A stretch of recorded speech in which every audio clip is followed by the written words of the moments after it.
Assalamualaikum warahmatullahi wabarakatuh. Berjumpa lagi dengan saya, Dian Nistasari. Beberapa saat yang lalu kita sudah membahas tentang antraks yang terjadi pada hewan atau gejala antraks pada hewan dan bagaimana sih cara untuk pencegahannya. Nah, sekarang kita beralih ke antraks yang terjadi pada manusia dan bagaimana untuk pencegahannya juga. Teman-teman ditanya apakah antraks bisa menular kepada manusia? Jawaban teman-teman apa? Bisa ya. Ternyata antraks memang bisa menular kepada manusia dari hewan ya. Dari hewan yang terinfeksi, yang kontak dengan kita, bisa melalui makan, bisa melalui kita memegang, kemudian bisa juga ketika kita menghirup spora antraks. Dan ingat, biasanya hewan-hewan yang menjadi penular antraks atau yang terinfeksi antraks itu adalah hewan-hewan pemakan rumput seperti sapi dan kambing. Kemudian bagaimana cara virus antraks ini menular kepada manusia, yaitu melalui kontak dengan hewan yang sudah terinfeksi. Bisa melalui memakan dagingnya atau kontak dengan hewan yang sakit ya. Kemudian bisa jadi karena kita menghirup spora dari antraks. Kemudian menginfeksinya melalui apa? Bisa menginfeksi melalui kulit, kemudian melalui saluran pernafasan, dan bisa juga melalui saluran pencernaan. Jika infeksinya melalui kulit, biasanya gejalanya adalah timbulnya kelainan pada kulit yang pada area-area yang terbuka di tubuh kita seperti di wajah, di leher, kemudian kaki dan tangan. Kemudian timbulnya eskar atau jaringan hitam pada kulit.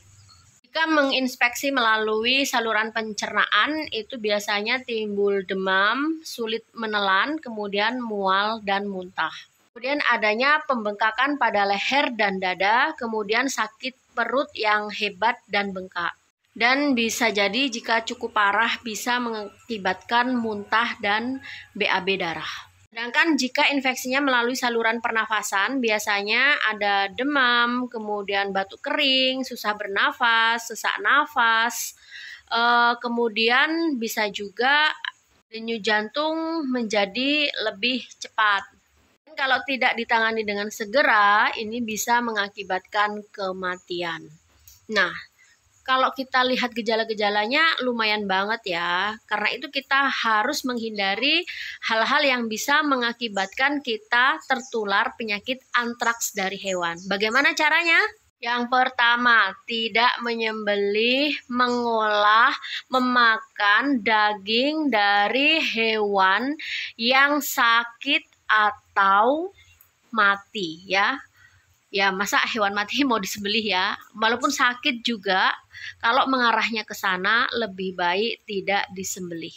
Kemudian kalau kita mengkonsumsi hewan, pengen makan daging nih dari hewan yang sehat ya. Ingat, dari hewan yang sehat itu kita cuci dengan bersih dan dimasak dengan sempurna sampai matang.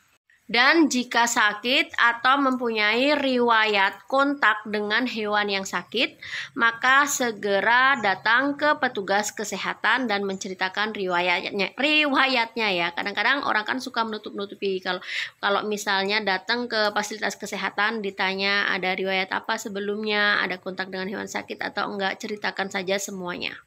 Kemudian jika ada hewan yang mati mendadak, segera lapor ke dinas setempat ya, yang membidangi tentang kesehatan hewan pastinya, misalnya dinas peternakan ya.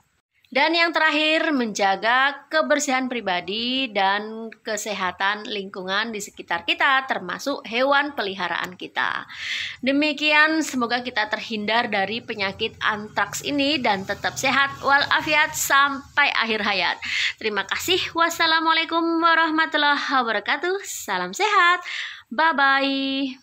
Thanks for watching. Jangan lupa subscribe, like, share, and comment ya. Terima kasih.